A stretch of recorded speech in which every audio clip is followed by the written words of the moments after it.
Good morning, everybody. This is Coach Doug coming to you live from beautiful San Marcos, Texas, with your Claws Out podcast here in the week of the conference championships in year one. And we have with us today Coach Moose of your North Texas Mean Green. How are you doing today, Coach Moose? We're doing good, Larry. Doing good, man. How are you? I'm doing all right, man. Still hardly getting any love in the polls, and you aren't getting any love at all. Your team leads the nation in points a game and offense. Tell us how you continue to dominate these other teams. Oh well, we got a good blend of talent. I think we got we've been able to stay balanced throughout the entire season, blending the pass and the run really well. Got a good quarterback to work with, good running back to work with, and a good cast of characters out there at receiver as well. So they've been, I can't complain. They've been really good for me this year. We've stayed relatively healthy, which is a big part of it as well. And yeah, so it's been really fun. It's been really fun to see what's been going on in the other conferences as well, and all that. So it's been a good year for us for the North Texas Mean Green year one for sure. I can't, like I said, can't complain at all. So you got your game with Memphis coming up in the American Conference Championship. You've got the number one offense in the country, the number one offense in the American. You've got the number two defense in the American, but Memphis comes in with the number two offense in the American and the number one defense in the American.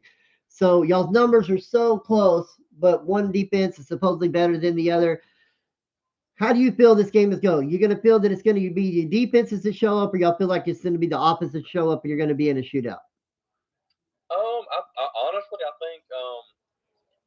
think it's going to be a little bit of a blend there. I think there's going to be points in the game where the offenses are going to, really stand out for both of us, and then it's, there could be some stops mixed in there as well, and it's going to come down to some of those critical points in the game. I think gosh, he's really good.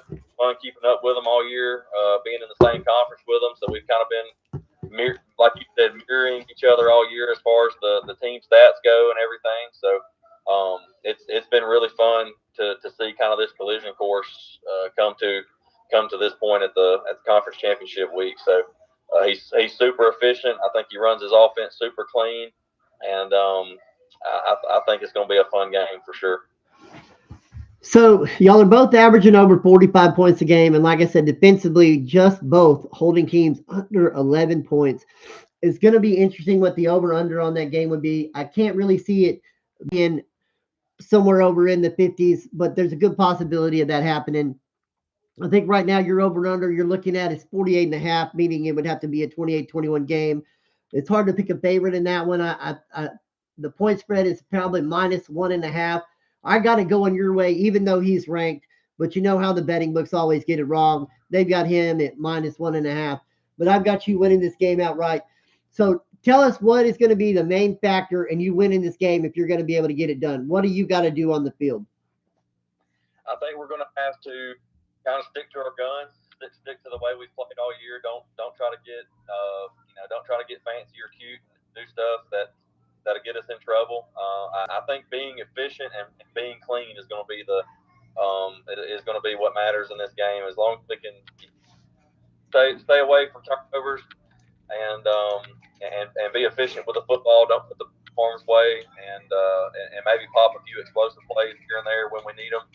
That could be the difference in the game, and it's gonna be a battle. I mean, I'm hoping it is. I think that it's like I said, it's heading this way for a while now throughout the back half, and yeah, I think that's what we're gonna have to do though. Just stay balanced, stay true to our guns, how we played all year, and try to keep the game clean and just be efficient. Who's going to be the biggest factor on offense for you in this game, Mestamaker or your running back Hawkins? I mean, Hawkins is obviously he's the horse. I mean, he's leading the Heisman race and all that. So it's hard to say that he won't be the main factor because he's been the guy all year. But we've tried not to feed him the ball a whole lot. I mean, we've managed his character throughout the year. He's just been super explosive. But to win these big games, though, you got to have a good performance from your quarterback. So I think Mestamaker's have to be really good for him. He's going to have to deliver the ball on time and accurately. And aside from those two guys, our receivers are going to have to, play well, catch the football, you know, to do their job, do what they've been doing all year. We like to spread the ball around. So hopefully, we can continue that and keep Hawkins and Mestamaker, keep those guys clean. So it's going to start up front as well on the O line. So if we can limit the pressure on Mestamaker and let him have time to sit back and deliver those balls like he wants to, that's going to be a big factor in the game. Well, is the trenches. So on the defensive side of the ball, your senior defensive tackle Richard Outland Jr. has 28 tackles, 10 tackles for loss on the season. He leads your team with 6.5 sacks. What do you got to do defensively to get him loose and to let him get after the quarterback in Memphis?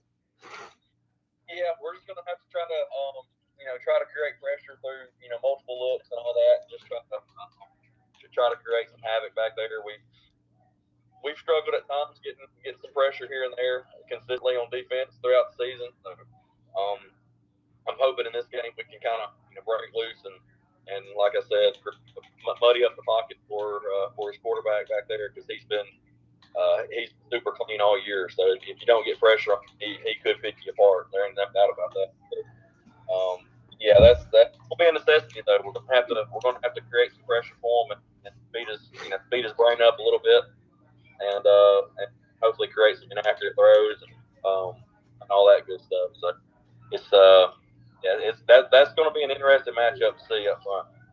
And then you've got Brady Cluse, the one of the Heisman favorites at wide receiver for Memphis. You've got Davion Armstead and David Fisher, your quarterbacks. Both of them have 7 and then 8 pass breakups between the two of them. They both have 2 interceptions. They've both been tackling machines this season.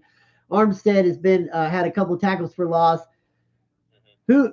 What do you have to do with them, or who do you need to put on Brady Cluse to try to slow him down as the X factor for Memphis? He's been dang good. He's put up really good numbers this year. Um, but yeah, we'll have to see how the game goes, how the flow of the game goes, and how he's running his offense, and kind of see how we need to set those cornerback matchups. Like I said, we're just going to have to get off into the game and kind of mix and match from that point on. But he likes to run the ball as well too, so we're going to have to be ready for the run. So it's just one of those games where with the way that I feel like he runs his offense, he's I don't think he's one dimensional. I think he can beat you multiple ways there at Memphis. So we're going to have to be on P's and Q's going to this game on defense and just try to put guys in the right spot, put them in positions to make the plays and all that. So, but yeah, Brady Cluse, he has been a catch machine. He is, I mean, gosh, he's all reliable, sure. And yeah, we're going to have to keep an eye on him.